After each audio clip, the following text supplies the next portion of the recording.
After 2 seasons of Andor, watching Rogue One is a whole new experience. Before this, it was always a prequel, with everything building up to the start of A New Hope. Now you can watch it as a sequel, the big budget climax to the story of Cassian's life. No longer is he just this fanatically dedicated rebel soldier.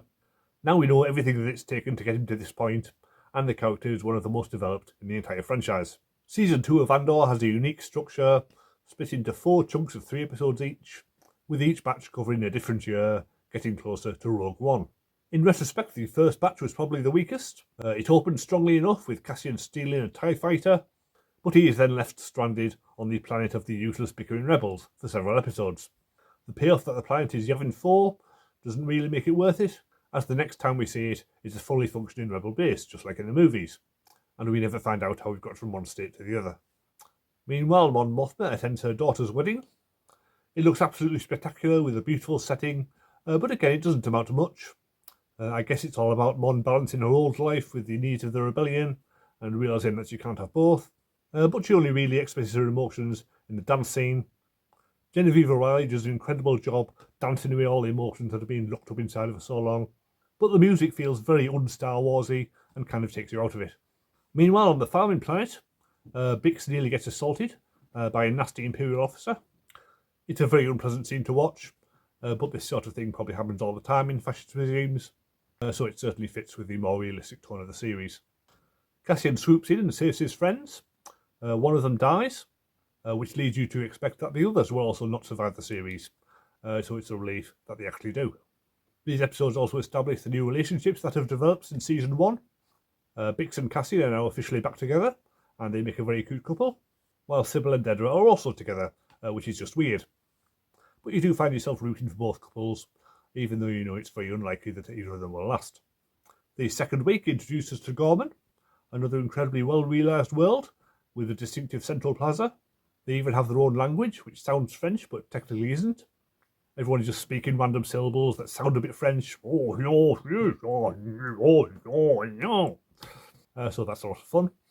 All of the Gorman actors seem to be French as well, including Thierry Godard, who was very good in Spiral, a gritty French police drama where he played a corrupt cop who kept slapping around suspects like Gene Hunt. So it's great to see him bringing his distinctive screen presence to Andor as well. There are some farcical scenes, with both Cyril and Cassian infiltrating the Gorman resistance at different times, but never actually encountering each other, which is paid off later on, and a tragic ending as Cinta ends up dying during the Rebels' heist. It's not hard to predict that something like this would happen after she reconciled with Vel earlier in the episode, and the actress is still alive and well in Doctor Who, but it's still a very emotional moment. Week 3 is arguably the high point, as the Gorman massacre plays out, slowly and inevitably. The main characters all converge on the central plaza as the trap is sprung and Imperial snipers kick off the slaughter. It's a jaw-dropping sequence, and it's made even worse when you know that it's based on real-life historical events. While all this is going on, the main characters are still pursuing their own vendettas, with Cassian trying to kill Dedra and Cyril trying to kill him, culminating in a devastating scene where Cyril finally comes face to face with Cassian and he has no idea who he is. It did make me wish I'd rewatched Season 1 of Andor before this. I'm pretty sure Cyril and Andor never met face to face before, but I'm not entirely certain, but I guess I was right all along. Episode 9 is another highlight, with Mon Mothma taking centre stage as she makes a final Senate speech before escaping Coruscant. It's the first time we see Mon and Cassian together. They've moved in very different circles up to this point, and seeing them together makes you feel like events are finally coming to a head. The use of real-life buildings makes the Senate feel like much more of a real place than it ever did in the movies, with toilets and car parks and so on. It's the sort of thing that really grounds the show and adds to the feeling of watching events in another world. The final batch opens with Luthen and Clear's spotlight episode, as the net finally closes in on them. We get one last reminder of how ruthless Luthen can be as he kills his Imperial source, which is an echo of Cassian's first scene in the movie, where he does the same thing. Luthen and Dedra's meeting in the antique shop is another wonderful scene. Everything they say to each other is full of double meanings. It's the culmination of everything the characters have been through up to this point, and wonderfully acted by Stellan Skarsgård and Denise Gough. Elizabeth Delau as Clear then takes over for the rest of the episode, single-handedly infiltrating the hospital so she can kill Luthen before he's interrogated and spills all his secrets. And along the way you get flashbacks explaining the characters' father-daughter relationship. These are all really well done, I could easily watch a whole season of these two conning their way across the galaxy, a bit like season 1 of The Last of Us, but in space, and who knows, maybe one day it will happen. The final 2 episodes have Cassian rescuing Claire and bringing her back to Yavin. Luckily, he now has K2SO to help him. He was one of the best characters in the movie. Alan Tudyk giving a wonderfully sarcastic voice to this murder droid who gets all the best lines. It's a pity he's only really in 2 episodes, but he's so powerful he would have made everyone else redundant in all the fight scenes. There are more parallels to the movie, as Cassian's rescue mission is not approved by the Rebel Council, much as his later mission in Rogue One is also completely unsanctioned. So you're left with the feeling that Cassian just goes off and does his own thing all the time. It also sets things up for his first appearance in the movie.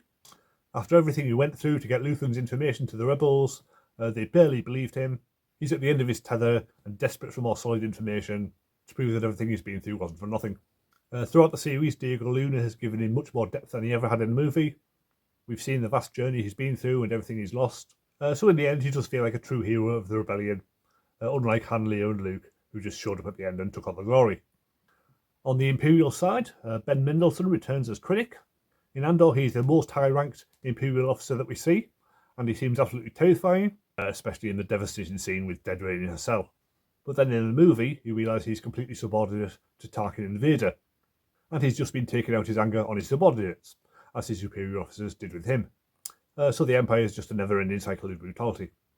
Denise Gough as Dedra has been doing great work throughout, clearly having second thoughts about many of her actions, but still loyally serving the Empire, only to end up imprisoned as a suspected rebel spy. Still, at least she'll be freed in a few years when the Empire falls.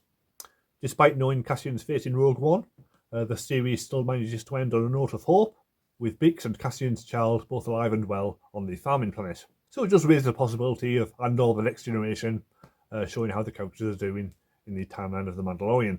That might be a step too far though, it's probably better just to leave it alone. Andor is a huge achievement in writing, acting, directing, and it's bound to win all sorts of awards. For me, it's about as good as Star Wars gets. Well, thank you for watching. Please subscribe if you enjoyed this. I don't know when I'll next be reviewing Star Wars content. I think the Mandalorian movie comes out next year, but I don't think there's anything until then. I am quite interested in the book series Reign of the Empire, which sounds like it might be the book equivalent of Andor, so I might check that out at some point as well. Anyway, see you next time.